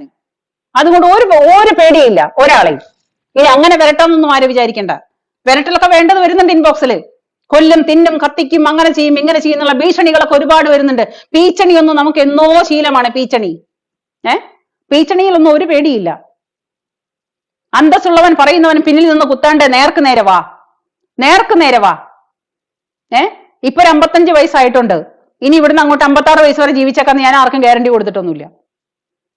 ഒരു പ്രശ്നവും ഇല്ല. എന്തിനും തയ്യാറായിട്ട് തന്നെയാണ് നമ്മൾ നടക്കുന്നത്. വെറുതെ അല്ല. നമ്മളും ഈ ദേശസ്നേഹത്തിന്റെ, ഞാനൊരു രാഷ്ട്രസ്നേഹിയാണ്. എന്റെ രാഷ്ട്രസ്നേഹത്തിന്റെ കുപ്പായി ഞാൻ എടുത്തിട്ടുണ്ടെങ്കിൽ എന്റെ അന്തസ്സായിട്ടുണ്ട് ഈ രാജ്യത്തിനോട് ഞാൻ കടപ്പെട്ടിരിക്കുന്നവളാണ്. എന്റെ അമ്മയോട് കടപ്പെട്ടിരിക്കുന്ന പോലെ എന്റെ രാജ്യത്തിനോട് ഞാൻ കടപ്പെട്ടവളാണ്. എന്റെ രാഷ്ട്രസ്നേഹമാണ് ഈ അനാവശ്യങ്ങൾക്കെതിരെ ഞാൻ വായ തുറക്കുന്നത്. അത് എനിക്ക് സമ്പാദിക്കാനോ അല്ലെങ്കിൽ എനിക്ക് ബാങ്ക് ബാലൻസ് കൂട്ടാനോ ഒന്നുമല്ല. എവിടെ അനാവശ്യം കണ്ടാലും അന്യായം കണ്ടാലും ഞാൻ പറയും, പ്രതികരിക്കും. അത്രേ ഉള്ളൂ. അതിനുവേണ്ടി പറയുന്നതാ. അപ്പോ ഞാൻ പറഞ്ഞു വന്ന എന്താ വെച്ചാല്, സുഡാപ്പീസെ, അന്തം കമ്മികളെ, ഫേക്ക് ഐഡികളെ, നിങ്ങൾ എല്ലാവരും ഇരുന്നിട്ട് ഇങ്ങനെ പച്ചയ്ക്ക് തെറി വിളിച്ചുകൊണ്ടിരിക്കുമ്പോ ആ തെറിവിളികൾ മുഴുവനും, ആ പ്രാക്കും ശാപവും മുഴുവൻ നിങ്ങളുടെ നേരെ തന്നെ തിരിഞ്ഞു കൊത്തുമെന്നല്ലാതെ ഇവിടെ സുരേഷ് ഗോപി സാറിനോ അവരുടെ മക്കൾക്കോ അവരുടെ കുടുംബത്തിനോ യാതൊന്നും സംഭവിക്കാൻ പോണില്ല. എന്തുകൊണ്ടെന്നാൽ ഈ കേരള മഹാരാജ്യത്തിലെ അദ്ദേഹത്തെ അറിയുന്ന മനുഷ്യർ മുഴുവൻ, കേരളത്തിലെന്നല്ല മറ്റുള്ള ഇന്ത്യ മഹാരാജ്യത്ത് അദ്ദേഹത്തെ അറിയുന്ന മനുഷ്യർ മുഴുവൻ അദ്ദേഹത്തിന്റെ കുടുംബത്തിന് വേണ്ടി പ്രാർത്ഥനയോട് കൂടിയിട്ടാ കാത്തിരിക്കുന്നത്. ഒരുപാട് നല്ല മനുഷ്യരുടെ, അദ്ദേഹം സഹായം ചെയ്ത ഒരുപാട് നല്ല മനുഷ്യരുടെ പ്രാർത്ഥന അദ്ദേഹത്തിന്റെ കൂടെ വലിയൊരു ഭടന്മാരുടെ പോലെയാണ് അദ്ദേഹത്തെ കെയർ ചെയ്യുന്നത്. അങ്ങേര് ചെയ്ത നല്ല പ്രവൃത്തികളുടെ ഫലമാണത്. അപ്പോ കേരള രാജ്യത്തിലെ മൊത്തം മനുഷ്യരെ, ഇന്ത്യ മഹാരാജ്യത്തിലെ അദ്ദേഹത്തെ അറിയപ്പെടുന്ന എല്ലാ മനുഷ്യരും ആ കുടുംബത്തിന് വേണ്ടിയിട്ടും അദ്ദേഹത്തിന് വേണ്ടിയിട്ടും ആയുസ്സിനും പിന്നെ അദ്ദേഹത്തിന്റെ നല്ല കാര്യങ്ങൾക്കും വേണ്ടി പ്രാർത്ഥിക്കുമ്പോ ഈ നീർക്കോലികളെ പോലുള്ള ഈ ഏറാൻ മൂളികള്, ഈ മണ്ണര പോലെ കിടന്നിട്ട് ഇങ്ങനെ തല പൊക്കുന്ന ഈ മണ്ണരകളൊക്കെ തല പൊക്കിയത് കൊണ്ട് ഇവിടെ എന്തു സംഭവിക്കാനാ? ഒന്നും സംഭവിക്കുന്നില്ല. യാതൊന്നും സംഭവിക്കാൻ പോണില്ല. സ്വന്തമായിട്ട് നാണം കെട്ട് നാറാമെന്നല്ലാതെ, ചീഞ്ഞതിന്റെ കൂടെ കിടന്നതും ചീയെന്ന് പറയും. അപ്പൊ ആ ചീഞ്ഞതിന്റെ ചീഞ്ഞ നാറ്റം ആ ചീഞ്ഞതിന് മാത്രമാണ്, അല്ലാത്തവർക്കില്ലല്ലോ. സ്വയം ചീഞ്ഞ് നാറാമെന്നല്ലാതെ സുരേഷ് ഗോപി സാറിനെ ശപിക്കുന്നവനായാലും അവരെ പറയുന്നവരായാലും ശരി, അവർക്ക് ഈ കേരള മഹാരാജ്യത്തിന്റെ അല്ലെങ്കിൽ കേരള രാജ്യത്തിന്റെയും ഇന്ത്യ മഹാരാജ്യത്തിന്റെയും മൊത്തം മനുഷ്യരുടെയും പ്രാർത്ഥനയുണ്ട് ആ മനുഷ്യന്റെ പുറകില്, ആ മനുഷ്യന്റെ കുടുംബത്തിന്റെ പുറകില്. അത് നിങ്ങൾ ചിന്തിക്കണം. അത് വല്ലാത്തൊരു പ്രൊട്ടക്ഷനാണ്. അത് അദ്ദേഹത്തെ എപ്പോഴും നല്ല പ്രവർത്തികൾക്ക് മുന്നോട്ട് നയിച്ചുകൊണ്ടേയിരിക്കും. അതാണ്, അത്രേ എനിക്ക് പറയാനുള്ളൂ. ഈ ശാപവാക്കുകൾക്കും ഈ പ്രീണനങ്ങൾക്കും ഈ പടച്ചുവിടുന്ന നുണകൾക്കും എല്ലാത്തിനും മറുപടിയായിട്ട് അദ്ദേഹത്തെ കേരള ജനത പ്രാർത്ഥനയോടുകൂടി, സത്യമായ മനസ്സോടുകൂടി പ്രാർത്ഥിച്ച് അദ്ദേഹത്തിന്റെ മക്കൾക്കും കുടുംബത്തിനും വേണ്ടി ദിവസവും പ്രാർത്ഥിച്ചുകൊണ്ടിരിക്കുന്ന ഒരുപാട് നല്ല മനുഷ്യരുണ്ട്, ഒരുപാട് നല്ല മനുഷ്യര്. അപ്പൊ പിന്നെ അതിന്റെ ഇടയിൽ ഇങ്ങനെ ഓരോന്ന് കിടന്നിട്ട് ഈ കൃമിക്കുത്തുണ്ടായി കഴിഞ്ഞാൽ ആര് വില വെക്കാൻ പോകുന്നത്? ഏത് പട്ടിയാ വില വെക്കുന്നത്? ഒരു പട്ടികളും വില വെക്കാൻ പോകുന്നില്ല. അവന്റെ സ്വന്തമായിട്ടുള്ള ചൊറിച്ചില് സ്വയം പറഞ്ഞു തീർക്കുകയാണ്. ഈ കഴുതക്കാമം കരഞ്ഞു തീർക്കുന്ന സുഡാപ്പീസ്, കഴുതക്കാമം കരഞ്ഞു തീർക്കുന്ന അന്തം കമ്മീസേ, നിങ്ങളുടെ കഴുതക്കാമം നിങ്ങൾ കരഞ്ഞു തീർക്കത്തേ ഉള്ളൂ. കരഞ്ഞ് തീർക്ക്.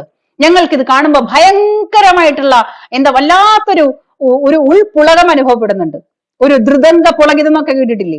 നിങ്ങളുടെ ഈ ചൊറിയില് കാണുമ്പോ, നിങ്ങളുടെ ഈ നുണ പടച്ചു വിടുന്ന കാണുമ്പോ, നിങ്ങളുടെ ഈ സഹിക്കാൻ പറ്റായക കാണുമ്പോ, മാക്രിക്കൂട്ടങ്ങളെ, അന്തം കമ്മിക്കൂട്ടങ്ങളെ, സുഡാപ്പീസെ, ഞങ്ങൾക്ക് ഭയങ്കര ആനന്ദമാണ്, പറഞ്ഞറിയിക്കാനാവാത്ത ആനന്ദം. മനസ്സിലാവുന്നുണ്ടോ?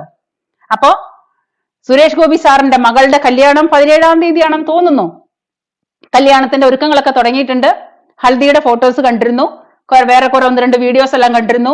നമുക്ക് എന്തായാലും നേരിട്ട് പോവാനോ പങ്കെടുക്കാനോ ഒന്നിനും പറ്റാത്ത ഒരാളാണ് ഞാൻ ഇവിടെ ഈ UK ഇരുന്നു കൊണ്ടാണെങ്കിലും സുരേഷ് ഗോപി സാറിന്റെ മകൾക്കും മകളുടെ ഭാവി മരുമകനും രണ്ടുപേർക്കും കുടുംബത്തിനും, ആ കുട്ടിക്കും അവരുടെ ഭർത്താവിനും ആ കുടുംബങ്ങൾക്കും ഒരുപാട് ദീർഘായുസ്സും ഒരുപാട് ഐശ്വര്യങ്ങളും സർവീശ്വരൻ കൊടുക്കട്ടെ എന്ന്, 1000 പൂർണ്ണചന്ദ്രന്മാരെ കണ്ട് അദ്ദേഹം ജീവിക്കട്ടെ എന്ന്, എല്ലാ തരത്തിലുള്ള ഐശ്വര്യങ്ങളും ആ കുടുംബത്തിന് കൊടുക്കട്ടെ എന്ന്, ഈ ലോകത്തിലുള്ള എല്ലാവർക്കും സഹായിക്കാൻ മാത്രം പണം അദ്ദേഹത്തിന് വാരിക്കോരി സമ്പത്ത് കൊടുക്കട്ടെ എന്നും കൂടി പ്രാർത്ഥിക്കുന്നു. ആ കുടുംബത്തിന് വേണ്ടി എല്ലാ തരത്തിലുള്ള മംഗളാശംസകളും നേർന്നുകൊണ്ട്, കല്യാണത്തിനായാലും പ്രധാനമന്ത്രി വരുമ്പോഴായാലും എല്ലാവിധ മംഗളാശംസകളും നേർന്നുകൊണ്ട് രാധിക സുരേഷ് ഗോപിക്കും സുരേഷ് ഗോപിക്കും അവരുടെ കുടുംബത്തിനും ആ പെൺകുട്ടിക്കും എല്ലാവർക്കും ഭാവി മരുമകനും എല്ലാവർക്കും എൻ്റെ മംഗളാശംസകൾ, ഹൃദയം നിറഞ്ഞ മംഗളാശംസകൾ. ഇത്ര നേരം എന്നെ കേട്ട നിങ്ങൾക്കും എൻ്റെ ഹൃദയം നിറഞ്ഞ സന്തോഷം, സ്നേഹം. അത്രയേ ഉള്ളൂ. Thank you. ജയ് ഹിന്ദ്.